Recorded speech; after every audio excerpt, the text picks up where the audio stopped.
One of my favourite aspects of Ben 10 is just how diverse the alien species all are, both in and outside the Omnitrix. Other than the many aliens who all happen to be big and strong or who all manage to have electrical abilities, most every alien manages to feel so unique in their own ways. Even those aliens who fill the big strong guy or electrical alien roles manage to distinguish themselves in one way or another.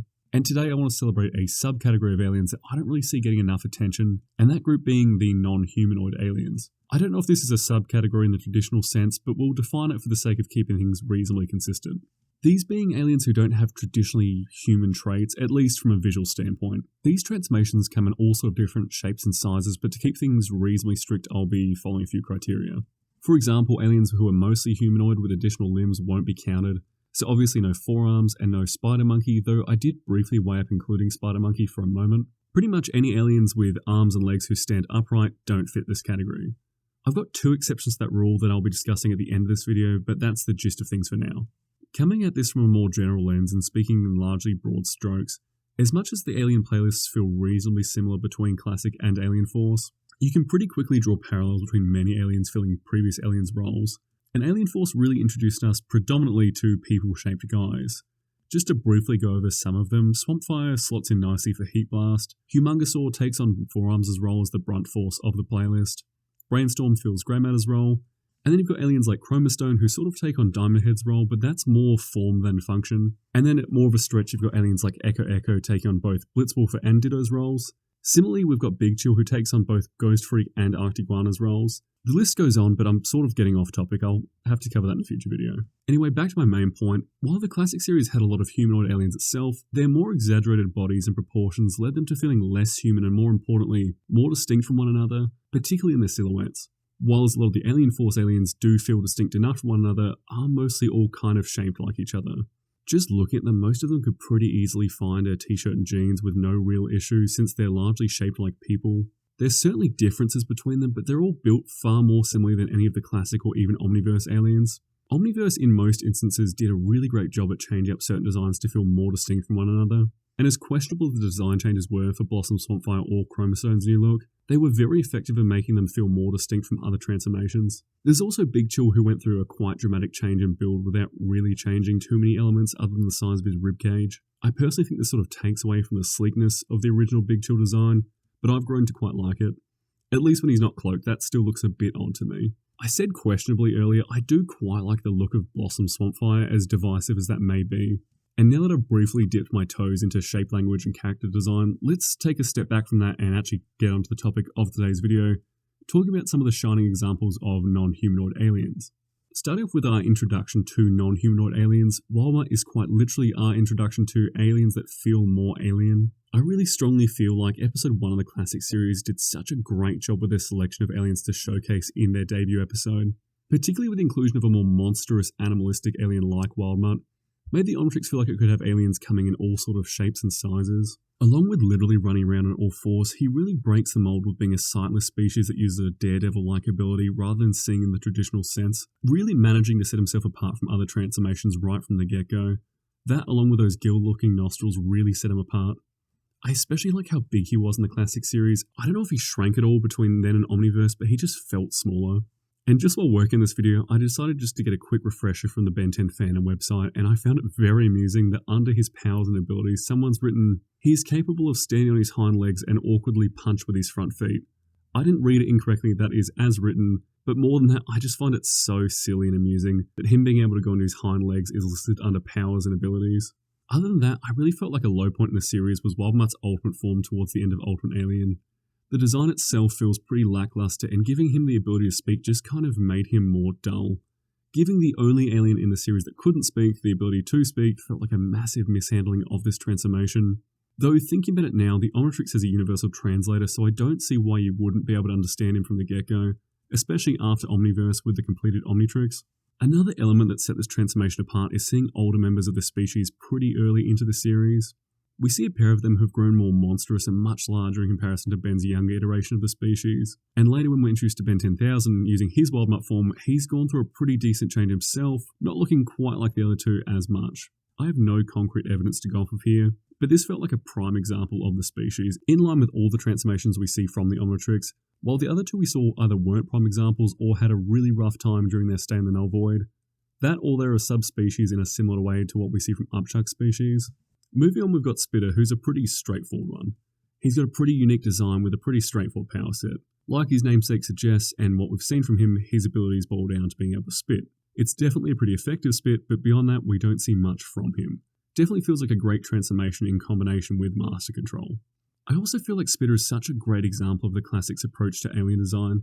Before we get into Alien Force, we got all these weird oddbod-like aliens. Looking at his design again now, he really feels like he could have been a background alien on Incarsticon or a resident of Undertown, and having this be included in the 10,000 aliens in Ben 10,000's Omnitrix just makes sense. He would have unlocked all sorts of odd aliens with limited abilities. You'd pretty safely assume he'd have access to any and all background aliens we see across the series. Though if Spitter had been a series staple, I imagine they would have toned down the design from the get-go. Before I forget to mention, with that very specific spitting ability comes a really great visual with it. The pufferfish aesthetic and the way he blows himself up before releasing that ooze just really works for me. He's not an alien I'd given much thought to before this, but I've gotten a real newfound appreciation while working on this. And in the very same episode, and fitting a very similar niche, we've got Arctiguana.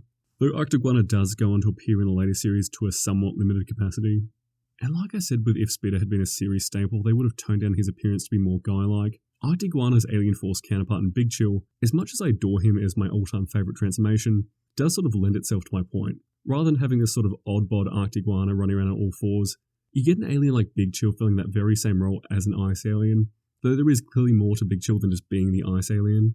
And like Spitter, Arctiguana has a pretty straightforward power set. It feels very particular in its function. He's an ice Arctiguana and that's about it. And while it's pretty simple, it also feels particularly powerful, especially in the classic series with Ben 10,000 freezing Vilgax solid. And beyond that, I quite like his voice. Cool. Before we move on to the Ultimate Alien Force era, if you're enjoying what I do here, please subscribe, otherwise we'll get back into it. Starting off with Jet Ray, another non-humanoid alien that borrows from fish. It felt weird calling a manta ray a fish, so I just went back and double-checked that, and they are. Despite that, he's still probably the most humanoid on this list, though Jet Ray, along with most of the Alien Force playlist, did initially have a much more monstrous-looking design in his initial concept. In Alien Force, Jet Ray manages to immediately set himself apart and become a series staple, so much so that come Omniverse, much of the crew felt like he was overused and just chose never to include him again. I quite like the movement of this alien. I'd say that's what really earns him a place on this list. You're not getting a lot of on-screen time with Jet Ray just standing there and running about like his more humanoid Alien Force counterparts. He sort of zips around in this really dynamic way. Keeping things nicely grouped together, let's stick to Alien Force and move on to Brainstorm. Not my all-time favourite alien, but I grew to enjoy him more come Omniverse. I do like how he affects the way Ben carries himself and interacts with others, but I'm not crazy on this design. I think it's his midsection and just how long his lower body is. Looking at it now, I think I would have preferred it being more crab-like in Alien Force. Though looking at the Omniverse design, that's pretty much exactly the proportions I would have liked in Alien Force. Even then, I wouldn't have minded if it been more crustacean looking like Omniverse's take on Water Hazard. I actually quite feel like Dr. Psychobos better fit how I would have liked this transformation to look.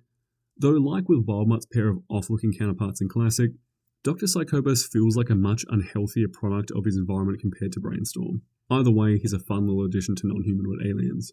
Entering into Ultimate Alien, we've got our least humanoid of the Andromeda 5, and another I've grown really attached to recently in Terraspin. Again, another less humanoid alien that borrows from ocean life.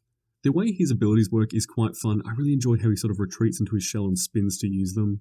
His mana immunity, on the other hand, as much as I like it, and I think it's a great little detail and earns him a spot on the Andromeda 5, feels unexplained and a little underexplored. Before we move on, I'd almost forgotten a classic series alien in Wildvine, who even amongst this list of aliens feels especially non-humanoid. He's less monstrous than other plant or fungi aliens we see in Classic, but there's something so dynamic about this alien, particularly in his movement. In the Classic series, he felt particularly freaky. Looking at the Classic design now, I wonder if the Venus flytrap collar was inspired by Zetsu from Naruto at all, or if it was more just parallel thought. Beyond everything else, I just really like how Classic series Wildvine moves around. His leg tendrils are really great. I wasn't so sure about the reboot giving this design legs. And to wrap up aliens I'm most confident in calling non-humanoid before we get into my possibly controversial picks, going into Omniverse we get one of our silly little guys with Walker Trout. As much as he isn't one I've ever felt particularly strong feelings towards either way, having aliens pop up that aren't particularly powerful or great in any given situation feels refreshing. It's a great example that the Omnitrix isn't designed to turn Ben into a bunch of superheroes, it's designed to have the DNA samples from every alien species for the sake of keeping those species going. That, along with the whole walk a mile in someone else's footsteps aspect of it. As far as power sets go, being slippery lends itself nicely to being a gag alien. Something I found out while researching for this video, they're from the same homeworld as Ripjaws. Now, as a quick aside and my last two aliens to wrap up this video, I'd like to make a special mention of Upgrade and Goop. Both transformations having pretty humanoid shapes to them, but seemingly for no real reason. Neither species really gains anything from reverting back to that shape. Upgrade is more or less made up of tiny microscopic machines, who could feasibly take whatever shape they'd like.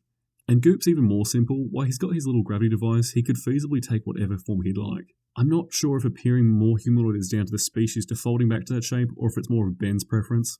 I can imagine having an ever-shifting liquid form would be tricky to consider when in the middle of a fight against a villain. I'd say it's a reasonable conclusion that if not a species norm, it's Ben's subconscious shaping him back that way.